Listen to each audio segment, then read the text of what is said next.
अस्सलाम वालेकुम वरहमतुल्लाहि वबरकातुहू। Welcome to another amazingly vlog. कैसे हैं आप लोग? ठीक ठाक हैं? खैरियत से हैं? आज हम दोनों भाई जो है यहाँ पे शॉप पे थे, तो सोचा आप लोगों के लिए कुछ खुशबू का रिव्यू करें, कुछ आपसे कुछ बातें शेयर करें इंशाल्लाह। तो आज जो हमारा वीडियो का टॉपिक होने जा रहा है वो है हमारी दो स्पेशल खुशबुओं के बारे में, और उन खुशबुओं के बैकग्राउंड की भी बात करेंगे कि उसको बनाने में कितनी मेहनत लगती है और क्या कुछ लगता है। तो फिर शुरू करते हैं अपनी वीडियो को। हाँ जी, ये दोस्तों दो खुशबुएं हैं। नंबर 1 है रूह खस और नंबर 2 है ऊद मुबख्खर। अब इनकी अगर बात की जाए तो ये रूह खस जो है बज़ाहिर जड़ों से बनती है, और ऊद मुबख्खर जो है ये हम लोग लकड़ी से तैयार करते हैं। लेकिन इसको बनाने में जो है, इसको बनाने में क्या कुछ होता है उसके बारे में बात करते हैं। कि जड़ों का जो प्रोसीजर होता है वो हम पूछते हैं फैज़ान भाई से कि भाई क्या इसका प्रोसीजर होता है, हमारे व्यूअर्स को बताएं। किस तरीके से पहले हम क्या परचेज़ करते हैं और किस तरीके से बनाते हैं, कितने हमें लम्हों से गुजरना पड़ता है इस चीज़ को तैयार करने के लिए, कितना टाइम लगता है। तो ये थोड़ा सा आप डिटेल बताएं हमारे व्यूअर्स को इंशाल्लाह फैज़ान भाई। जी अस्सलाम वालेकुम, क्या हाल है? उम्मीद है सब व्यूवर्स खैरियत से होंगे इंशाल्लाह। हाँ, बेसिकली इसकी रूह खस जैसा भाई ने बताया जड़ों से बनती है खुशबू।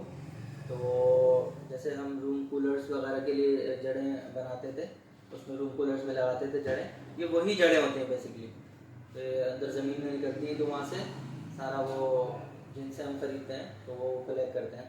दरअसल से वही जड़ की बात है। सबसे पहले यानी कि हम जड़ें परचेज़ करते हैं। हाँ, जड़ें परचेज उसके बाद जो है हम लोग जड़ों को फिर प्रोसेस करने के लिए उसको पॉट में डालते हैं, तांबे के पॉट में, बड़े जो पॉट हमारे में। बर्तन बने हुए हैं, जैसे देसी तरीका होता है, तो उसको हम पानी डालते हैं, पानी में फिर जड़ों को भिगो देते हैं, उसको अच्छी तरह से वो धुल देते हैं। बिल्कुल उसके ऐसे। आगे जैसे प्रोसीजर होता है उसका, उसको बंद कर देते हैं मट्टी के साथ, उसको हफ्ता फिर लगाते हैं उसके अंदर। और व्यूअर्स वो आपको बीच में एक बात बताते चलें, उस मट्टी के ऊपर भी अच्छी खासी मेहनत होती है। यानी कि आपको ये सारा बात बताने के सिर्फ मकसद ये है कि इसको बनाने में क्या कुछ होता है। अच्छा, मट्टी से बंद कर देते हैं तो फिर मट्टी से बंद करने के बाद जो है, हाँ भाई, वो उसी पे फोकस कर रहे हैं कि कितनी ज़्यादा मेहनत होती है। अब हम इस तरह तो बता रहे हैं कि आसान है बिल्कुल आपके लिए सुनना, कि इसके बनाने में, सिर्फ खुशबू बनाने के अंदर मेहनत कितनी ज़्यादा होती है। तो उसको मट्टी को सारा कूटना, उसके अंदर फिर रुई का हम कुछ हिस्सा उसमें डालते हैं, फिर उसको यानी कि घंटा 2 घंटा 1.5 घंटा उसमें इजीली हमारा लग जाता है, सिर्फ मट्टी को मट्टी खाली बनाने में। ऐसे ही है। तो मट्टी हमने उसके ऊपर लगा ली, वो शायद प्रोफेसर भाई दिखा देगा गुफरान आपको। तो उसके अलावा जो है हम फिर उसमें चूल्हा जला देंगे। चूल्हा जला के उसमें क्या नाम है वो भपका आपने देख लिया, वो भपके में उसके हौजिया होती है, हौजी में पानी डाल देते हैं। हाइड्रो डिस्टिलेशन जो है वो पूरा प्रोसीजर भाई आपको समझा रहे हैं। और बांसों के जरिए से हम लोग एक्सट्रैक्ट करते हैं। बांसों के जरिए से खस की जड़ों की खुशबू बांसों के जरिए से हम एक्सट्रैक्ट करते हैं। और कितने घंटे लगते हैं इसको एक दम को लगने में? 8 से 10 घंटे। 8 से 10 घंटे खाली एक दम को लगने में लगते हैं। ठीक तो है। इस तरह हम ये दो दो दम इसके निकालते हैं, अगाड़ी और पिछाड़ी। एक 8 घंटे का एक दम हमारा निकल जाता है, उसमें कुछ जान जो बच जाती है तो हम उसको फिर भपके में से, भपका हम उसका चेंज करते हैं। अगाड़ी का भपका निकाल के, अगाड़ी का भपका हम उसमें से निकाल के, तो उसको फिर भपका चेंज कर, यानी कि पिछाड़ी वाला भपका उसके अंदर लगा देते हैं। तो फिर 4-5 घंटे भी उसमें भी लग जाते हैं।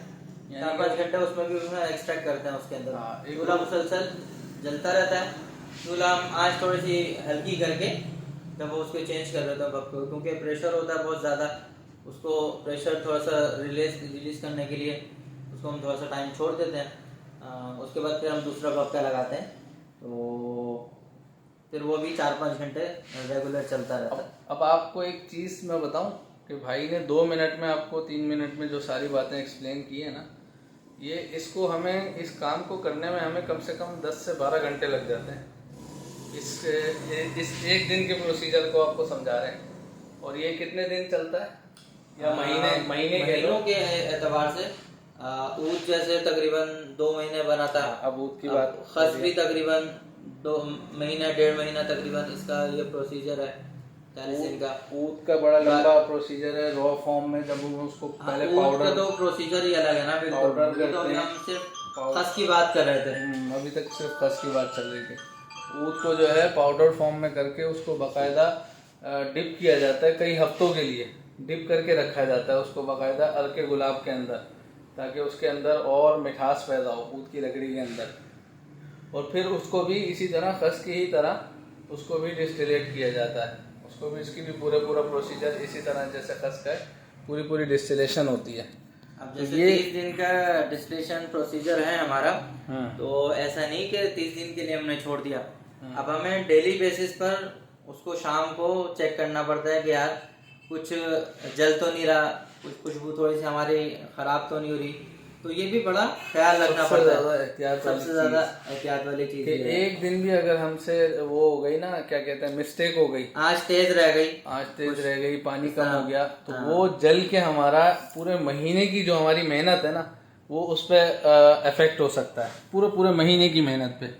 तो ये चीज़ एक आपको थोड़ी बहुत बातें बताई हैं कि किस तरीके से ये तैयार होता है।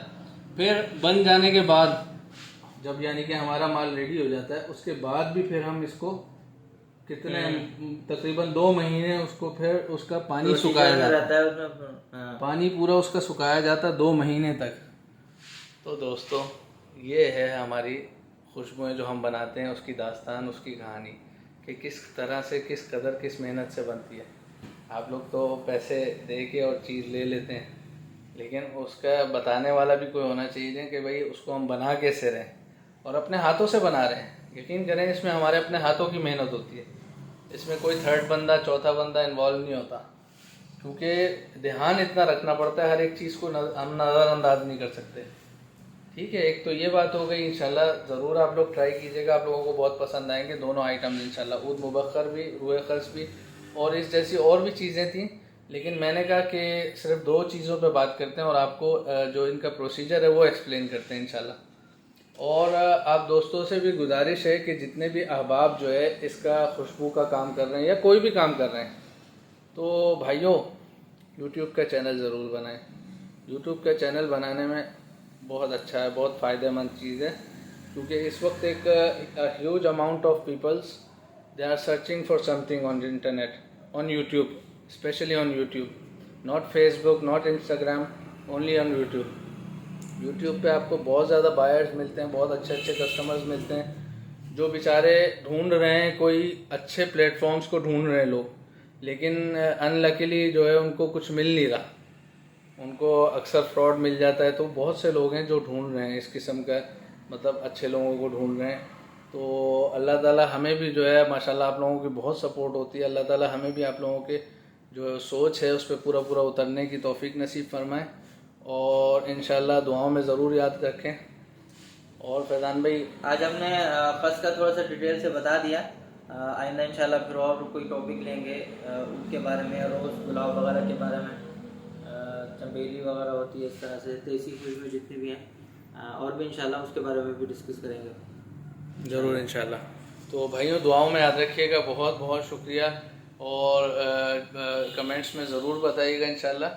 हमारा कॉन्टैक्ट नंबर मैं रिपीट कर देता हूँ। कॉन्टैक्ट नंबर वफ़ान अहमद 0333440633, फैज़ान अहमद बड़े भाई हैं 033344833303।